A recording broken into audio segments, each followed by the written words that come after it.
بسم اللہ الرحمن الرحیم السلام علیکم ورحمۃ اللہ وبرکاتہ۔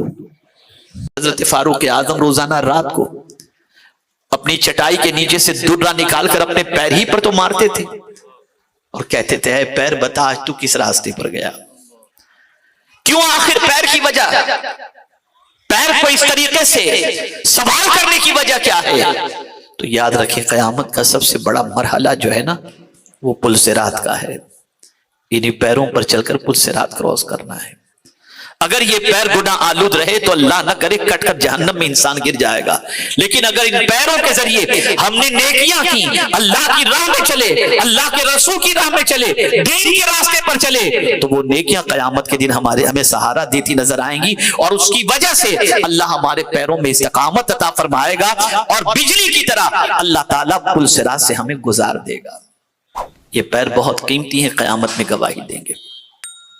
اور آگے بڑھیں، اس دنیا کی رنگینیوں میں انسان گم ہو گیا، اس دنیا کی محبت میں انسان ڈوب گیا، اس دنیا کی محبت کے اندر انسان جو ہے وہ تباہ ہو گیا، بھول گیا۔ میرا جملہ یاد رکھے گا، ہمیں آنا تو یاد ہے، جانا یاد ہے، اس جملے کو یاد رکھیے گا۔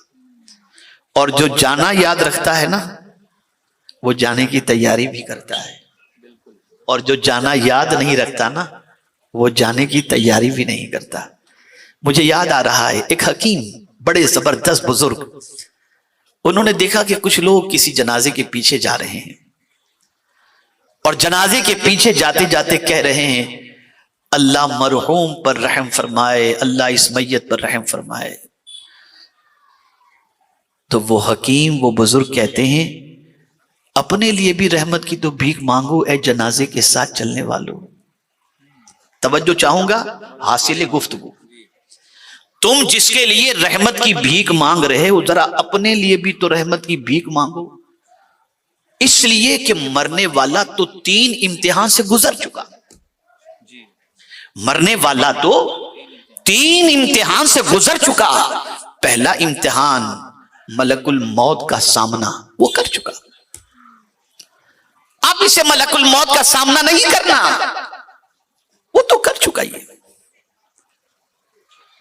مرنے والا اس مرحلے سے گزر چکا، لیکن تم ابھی اس مرحلے سے نہیں گزرے ہو تو ذرا اپنے لیے بھی رحمت کی دعا کر لو۔ دوسرا مرحلہ یہ ہے کہ موت کے جھٹکے یہ برداشت کر چکا ہے اور اس سے بھی گزر گیا، ابھی تمہیں باقی ہے موت کے جھٹکے برداشت کرنا، تو ذرا اپنے لیے بھی رحمت کی بھیک مانگو۔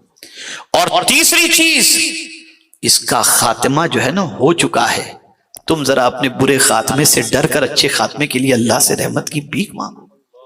تو ہم تو مرنے والے کے لیے رحمت کی بھیک مانگ رہے ہیں، لیکن اللہ والے ہر مرنے والے کے ساتھ ساتھ اپنے کو اتنا یاد رکھتے تھے، اتنا یاد رکھتے تھے کہ اس اعتبار سے وہ اپنی آخرت کی فکر کرتے ہوئے اس منزل کے بارے میں، اس مرحلے کے بارے میں سوچا کرتے تھے، اس لیے کہ انہیں صرف آنا یاد نہیں تھا، جانا بھی یاد تھا۔ انہیں صرف آنا یاد نہیں تھا، انہیں جانا بھی یاد تھا۔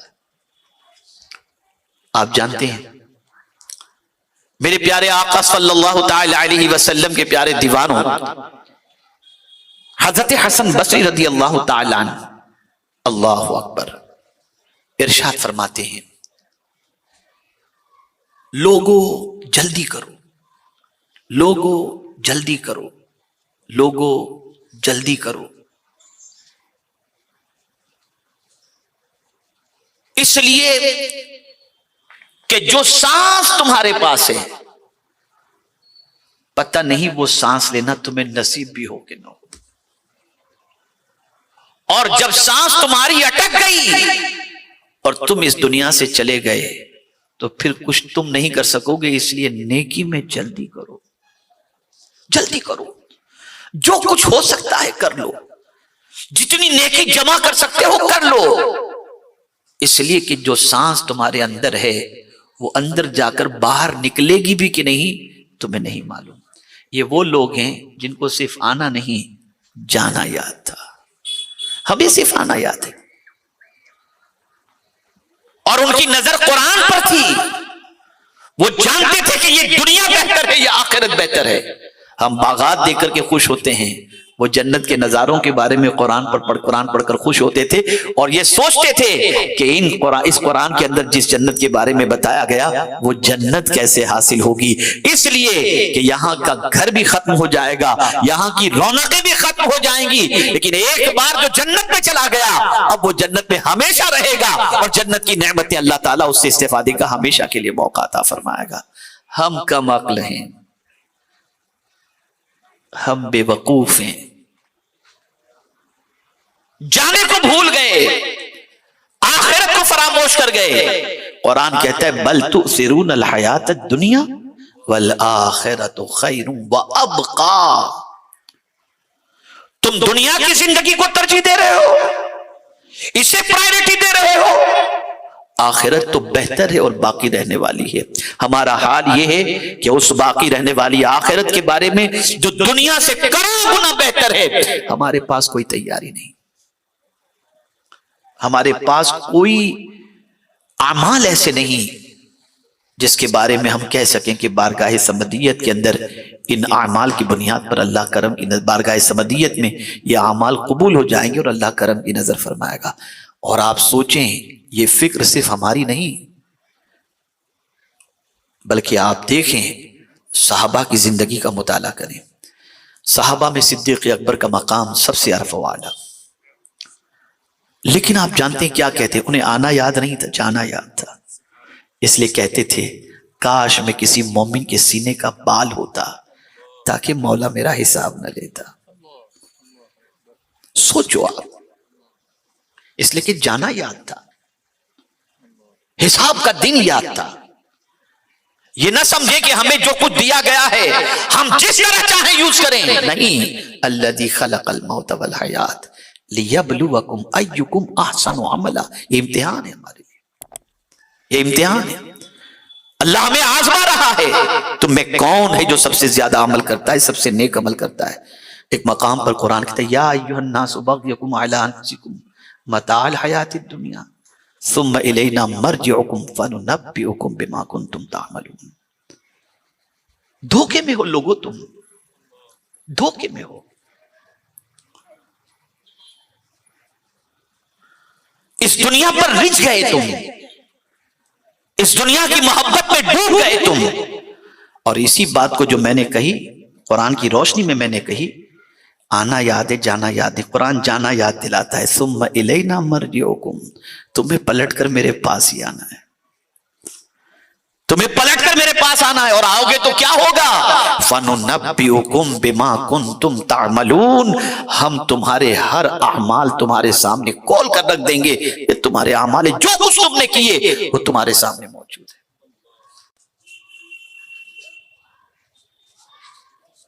اور قیامت میں چھپنے کی کوئی جگہ بھی نہیں ہوگی، کوئی چھپنے کی جگہ نہیں، ایک جگہ بھی چھپنے کی نہیں ہوگی جہاں جا کر بندہ چھپ جائے اور یہ سوچے کہ اب میں بچ جاؤں گا، نہیں، قرآن مقدس میں موجود ہے، کوئی چھپنے کی جگہ نہیں ہوگی۔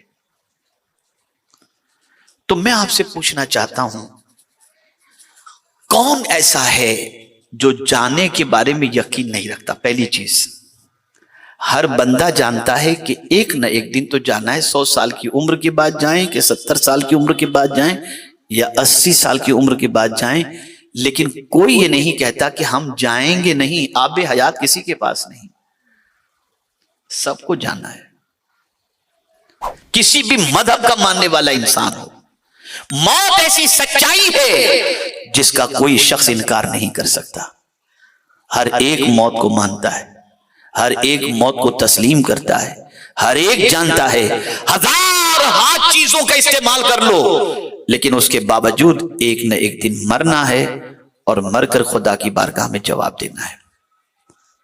آپ شاید یہ سوچیں تو کیا دنیا میں جینے کے لیے کچھ نہ کریں، لیکن میرا شروع کا جملہ یاد رکھیے گا، جانا بھی یاد رکھو، بس اس کو یاد رکھو، جانا بھی یاد رکھو۔ اب ایک تاریخی جملہ میں آپ کی سماعتوں کے حوالے کروں جسے زندگی پر یاد رکھیے گا۔ دنیا انسان کو نصیب سے ملتی ہے، دنیا انسان کو نصیب سے ملتی ہے اور آخرت انسان کو محنت سے ملتی ہے۔ آپ کہیں گے دلیل سن لیجئے، وَمَا يُلَقَّاهَا إِلَّا الَّذِينَ صَبَرُوا وَمَا يُلَقَّاهَا إِلَّا ذُو حَظٍّ عَظِيمٍ۔ بہت سارے ایسے ہیں جن کو یہ نعمتیں صبر کرنے کی بنیاد پر مل جاتی ہیں، اور بہت سارے ایسے ہیں جو قسمت کے دھنی ہیں، اللہ تعالیٰ ان کو عطا فرما دیتا ہے۔ تو دنیا تو نصیب سے ملتی ہے، آخرت محنت سے ملے گی۔ آخرت کے لیے محنت کرنی ہوگی، آخرت کے لیے تیاری کرنی ہوگی، آخرت کے لیے اپنے آپ کو بے پناہ اللہ کی اطاعت اور اس کے رسول صلی اللہ علیہ وسلم کی اطاعت کے لیے تیار کرنا ہوگا۔ آخرت نصیب سے نہیں، محنت سے ملے گی۔ اگر یہ چیز نہ ہوتی تو لِيَبْلُوَكُمْ أَيُّكُمْ أَحْسَنُ عَمَلًا کی بات قرآن میں نہ فرمایا جاتا۔ اس لیے یاد رکھیں، جا بجا قرآن مقدس میں اللہ نے عمل کے بارے میں فرمایا، جہاں ایمان کا تذکرہ ہے وہاں قرآن مقدس کے اندر کم و بیش 42 مقامات پر ایمان کے ساتھ ساتھ عمل صالح کا ذکر ہے۔ اور آپ دیکھیں قرآن کہتا ہے یوم تجد کل نفس ما عملت من خیر محضرا، قیامت کے دن بندے نے جو نیکی کی ہوگی اس کے سامنے اسے حاضر کر دیا جائے گا۔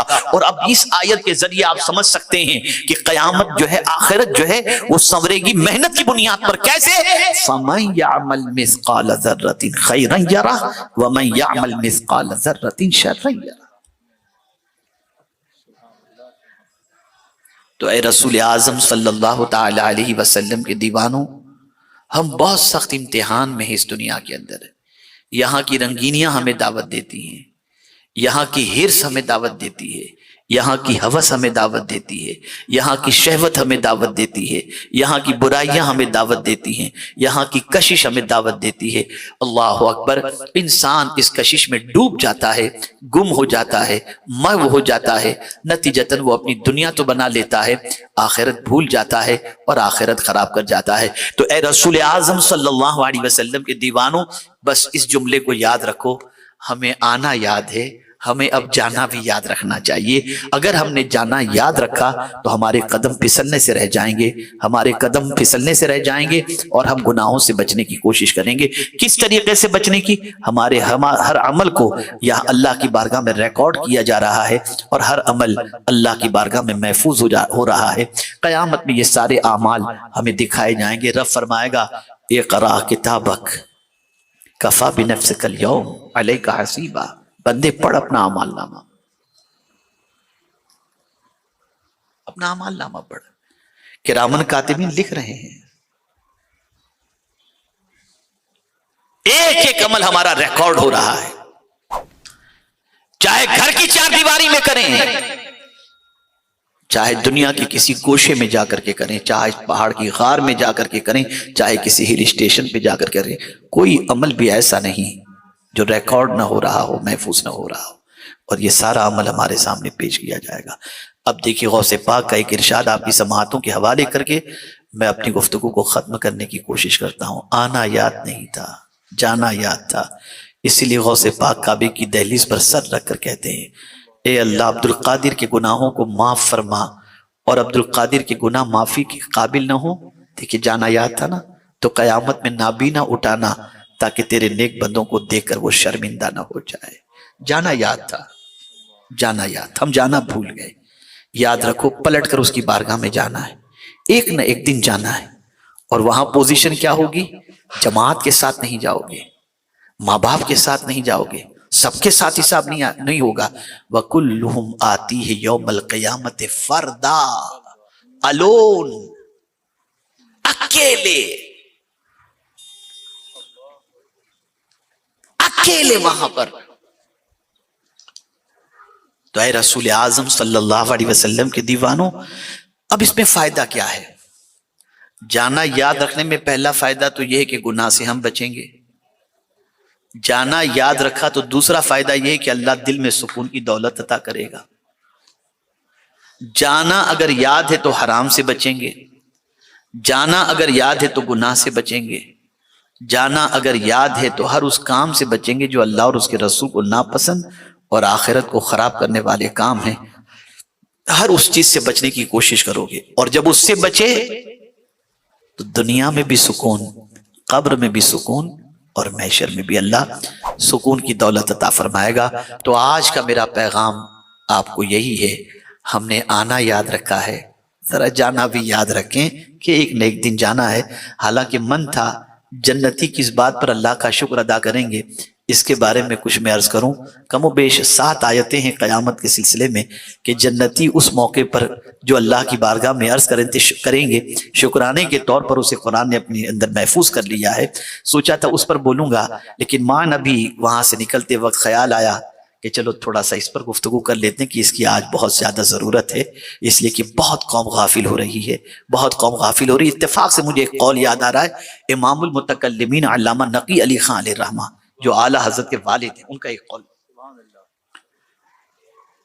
اور یہ بڑا پیارا قول، ارشاد فرماتے ہیں کچھ لوگ اللہ کی رحمت پر بھروسہ کر کے گناہ کرتے ہیں کہ اللہ تو معاف کرنے والا ہے، وہ رحیم ہے، وہ رحیم رحمت فرما دے گا، اور اس تصور سے گناہ کرتے ہیں۔